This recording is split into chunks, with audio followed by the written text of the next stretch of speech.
So, but roll your pant legs up a little bit so we can just see what's going on there. So a lot of people will have a shin splint problem. A true shin splint to me is when they have pain on the inside of the shin. And sometimes people will manifest with just one, but most of the time people have shin pain in both. And every time they do some type of an activity, which is a repetitive motion thing, like maybe it's dance, maybe it's clogging, maybe it's running, maybe it's jumping, they'll have this problem. And if they've had a problem since they were little or junior high and stuff, then more times than not they have a structural problem at the feet. And just to go ahead and exercise them probably won't fix the problem. They probably need to wear some type of an orthotic or implement in their shoe to change their structure. But let's say that he just did too much too quickly, and so he's complaining of some shin splint pain here. And let's say that he overpronates or he's flat-footed, so his arches are dropped. So what I want to do is I want to strengthen him here on these inside muscles so that when he does jump, he doesn't collapse so far and then his arches support him better. So all he's going to do is he's going to make his arches drop clear down, and then he's going to spring out and try to dome or lift these arches. And when he tries to dome, he wants to keep his big toe down to the floor. A lot of people, when they'll do it, their big toe will pop up, which tells you that's why they have the problem, is because they don't use their flexor hallucis muscle to help support the arch in functional activity. So he'll just drop in again and spring out. There you go, drop in and spring out. Good. Okay? So that'll help strengthen the shin.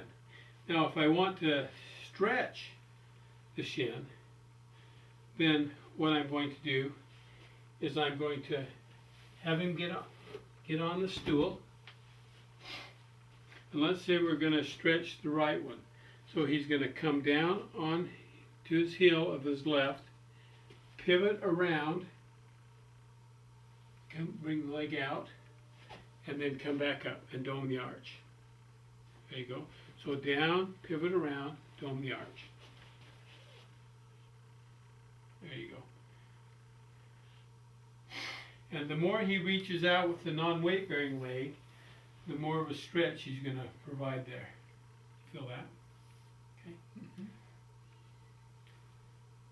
So that would be the exercise I would do to help strengthen and stretch that medial side of the shin. Okay? Usually we don't have that much of a problem with the lateral side of the shin, so I won't necessarily show that. But let's go ahead and talk about the Achilles while we're here with respects to Achilles tendonitis.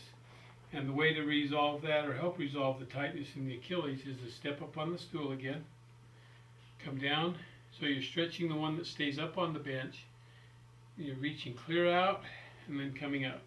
Good. So as you eccentrically lengthen that Achilles, it'll get better.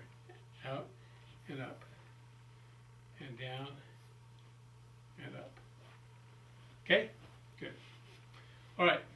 Let's go ahead and move down to the ankle. The ankle is the most injured joint in athletics for sure. I don't know where it ranks in with just people that are just normal everyday people, because the back seems to be a big problem, but the ankle can be a real problem.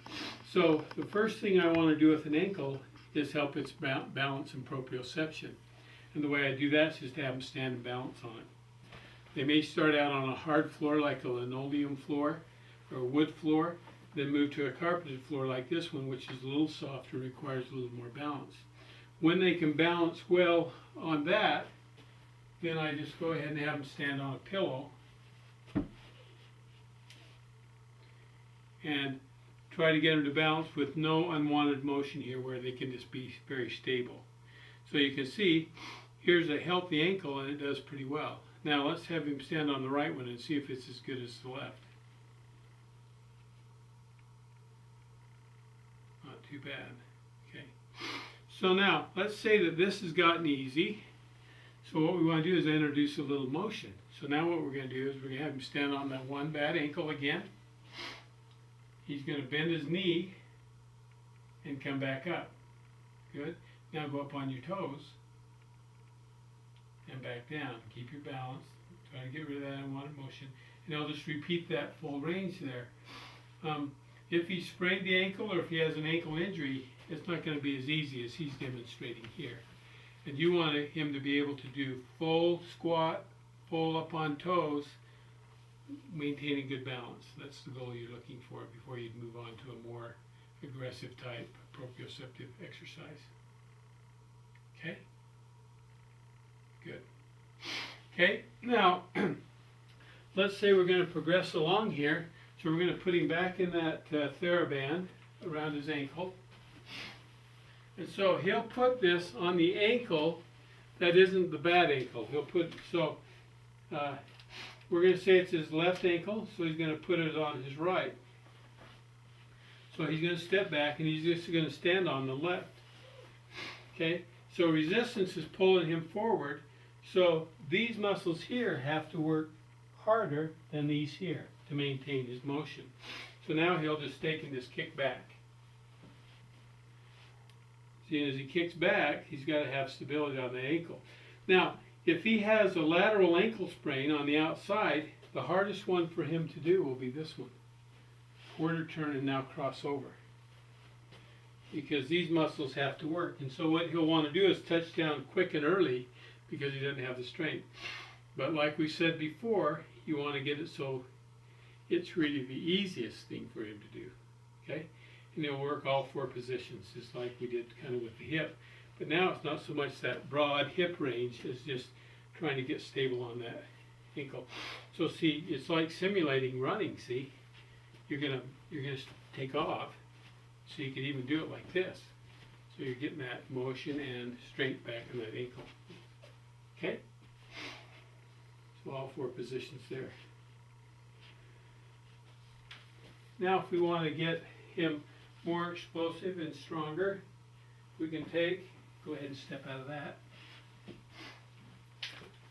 We can take and have him do some things like this. Okay, step back that way. And what he's going to do now is he's going to spring forward on the bad ankle and then spring back off it. Spring forward and back. Forward and back. Forward and back. Get more explosive as you can. Explode. Good. Okay, now you're going to turn sideways, so you're going to land sideways and explode off it. There you go. Good. Good. Good. And now you're just going to do this as fast as you can. And here, instead of number of repetitions, I may do time. They may can only go 15 seconds. I'd work them up to at least going a minute. Okay? So now, those are all premeditated motions. So now, I'm going to have him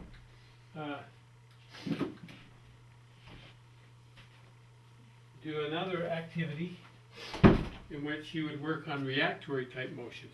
We could do the drop the ball like we did with the knee, or I could make a little grid like this, and you stand right there. Okay, where you're standing, face me, where you're standing is D. This is A, this is B, and this is C. Okay, so stand on your bad ankle, and now I call out B. He hops to B. Then I call out C. Back to C. A. B.